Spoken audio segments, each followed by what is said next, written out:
কিষানগঞ্জের ইটভাটায় কাজ করতে গিয়ে মৃত্যু হয় বামনপাড়া এলাকার এক পরিযায়ী শ্রমিকের। শোকের ছায়া এলাকায়। বুধবার বিকেল 4টার দিকে এমনই ঘটনার কথা জানা গেল শীতলকুচি ব্লকের শীতলকুচি অঞ্চলের অন্তর্গত বামনপাড়া এলাকায়। পরিবার সূত্রে জানা যায়, গত সোমবার বিহারের কিষানগঞ্জ এলাকার একটি ইটভাটায় কাজ করতে যায় ওই দম্পতি। কিন্তু বুধবার সকাল 9টার দিকে ইটভাটায় কাজ করে খাওয়া দাওয়া করার সময় হঠাৎ লুটিয়ে পড়ে ওই ব্যক্তি। তৎক্ষণাৎ কিষানগঞ্জ এলাকার হাসপাতালে নিয়ে যাওয়া হয় এবং হাসপাতালে নিয়ে যাওয়ার আগেই তার মৃত্যু হয় বলে জানা যায়। এরপর অ্যাম্বুলেন্সে করে ওই মৃতদেহ শীতলকুচির বামনপাড়া এলাকায় নিয়ে আসা হয়। বিকেল 4টার দিকে দেহ পৌঁছায় বাড়িতে এবং পরিবারের লোকেরা মৃতদেহের শেষকৃত্য করেন। আপনার কি হয়? ভাই হয় আমার। কি হইলো, কিভাবে কি হয়েছে? কিভাবে কি হলো এখন নিয়ে গেছে, মেয়ে নিয়ে গেছে, এখন বউ নিয়ে গেছে, এখন কিভাবে কি হলো আমরা জানি না। এখন বেতাজ নিয়ে গেছে, এখন কি হলো, এখন লাশ নিয়ে এসলো, এখন বডি নিয়ে এসলো গাড়িতে। কয়দিন আগে গেল বাড়ি থেকে? 3 দিন হইলো। 3 দিন আগে। 3 দিন আগে নিয়ে গেল। কি বলছে এখন? এখন কি বলছে, এখন নিয়ে গেছে, ভাত খাইছে, ভাত খাইতে এখন কি করছে, কি করতে করতে খটখট করে হাসছে পরে চলে গেল। আপনার ছেলে কবে বাড়ি থেকে গেছিল? পরশুদিন গেছে। এই বেচারা নিয়ে গেছে, এই বেচারা নিয়ে গেছে চুপ করে। আপনার ছেলে যে এই ঘটনা ঘটেছে কখন শুনছেন? এই তো আজকে সকালটার দিকে এই চাকরালার মোবাইলে দিছে। এখন এসে কি বললো? এখন বললো ভাত খেতে বলছে, এখন মারা গেছে, আমরা তো দেখিনি। ভাত খেয়ে একটা মানুষ মারা যায় বাবা। এই বাচ্চাটা খুব খারাপ আছে। এই বাচ্চা আমার বেটা চুপ করে নিয়ে গেছে, খাওয়াটাকেও পায় নাই। একটু একটা মেয়ে আছে শুধু।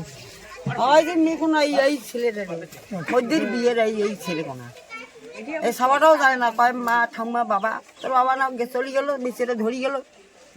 ভাত খাচ্ছি, দুই স্বামী স্ত্রী খাচ্ছি, একবার করে ভাত নিচ্ছি আর একবার করে ভাত নিচ্ছি। শ্বাস করে দিয়েছে বাবা, এই বেচুয়া শ্বাস করে দিয়েছে, এই বেচুয়া নিয়ে শ্বাস করে দিয়েছে আমার বেটা, এই বেচুয়া নিয়েছে, আমি বেচুয়ার প্রতিশোধ করবো।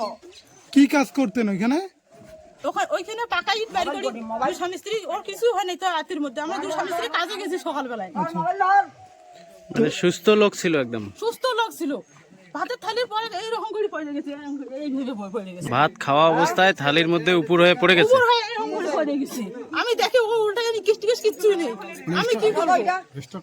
হ্যাঁ, ভাতের থালির মধ্যে এইরকম করে পড়ে গেছে। আমি ওর দেখে সবাইকে ডাকি, ডাকার যতটা কোয়াটার লোক ছিল দেখে আসি, দাদা আমার বর কি হলো দেখেন তো, এইরকম কেন করলো। সবাই দেখি, দেখো ওর নিঃশ্বাস টিশ্বাস কিচ্ছু নেই। হসপিটালে গেছে, হসপিটালে নেয় না। এই বেচুয়ার জন্য আমার বেটা মারা গেছে, এই বেচুয়া দেখেনি। হ্যাঁ, ওখানে ডাক্তার দেখে মারা গেছে। তারপর নিয়ে আসলেন? হ্যাঁ, কয় বাড়িতে নিয়ে যাও। মানে কোন জায়গায় কাজ করতো? কিষানগঞ্জের ওইখানে আমার সর্দার কাছে। বিহারে কাজ করতো? বিহারে কাজ করতো। ইটভাটায়?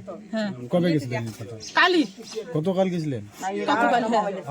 আজকে কাম করছি, বলে বসে থেকে কি করবো, দুই স্বামী স্ত্রী কাজ করি। আমরা তো গরিব মানুষ, সুদের টাকা নিচ্ছি ওর দাদার কাছে। সুদের টাকা তো দিতে হবে। আপনার স্বামী হয় উনি? আমার স্বামী হয়। তুই মারছিস, সবার বেটা চুপ করে নিয়ে গেছিস, মারে নিয়ে গেছিস। আপনার নাম? আমার নাম হিমেনি রায়। এই জায়গাটার নাম? এই জায়গাটার নাম শীতলকুচি বিডিও অফিস।